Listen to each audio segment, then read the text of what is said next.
When the memories of intense friendships are reawakened, memories of days when songs were sung to boost Allied spirits and heroic speeches inspired everyone involved in the war effort.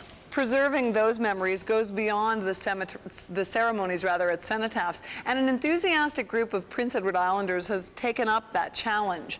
ATV's Dan Vio has the story. Resting in a billet just behind the line, even though we're parted, your lips are close to mine. The songs of Vera Lynn still tug at the hearts of Second World War veterans today. Emotions ran high for Maritimers at home and in Europe during the war.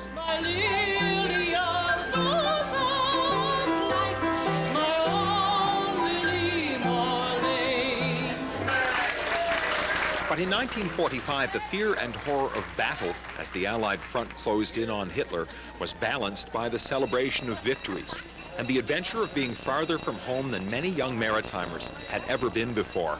I was only 14 and a half when I went over. 14 and a half? Yeah, when I joined. I lied a bit.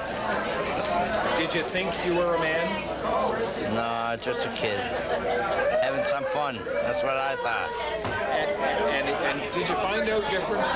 Oh, yeah, I sure did. One gentleman said to me in Stanley Bridge the other day that the 5 years he spent in the war, that he actually got to know people much better than his own brothers or sisters. Remembering that wartime life is becoming a tradition at the Royal Canadian Legion in Summerside. A few evenings ago, for the second year in a row, a group of enthusiastic organizers brought some of the sounds and people of the early 1940s back to life.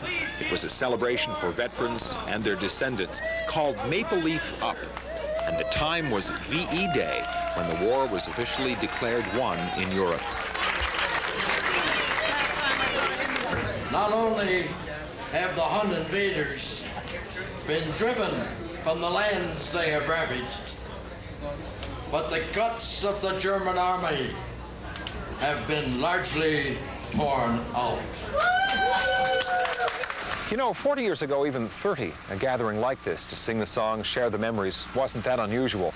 But it's a special event today because there aren't as many people around who remember those days. Bring it out, dig it out, dust it off, let us hear, because we're losing our veterans each year, and most of those stories are going, and it's just marvelous, some of the things that are happening here tonight. Ready to get under the tables if the striking is close. Veterans here say the memories tonight, as they were on VE Day, aren't all happy ones.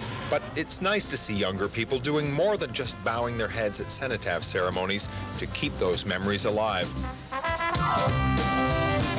In Summerside, Dan Vio, ATV News. Stay with Live at 5. When we return, another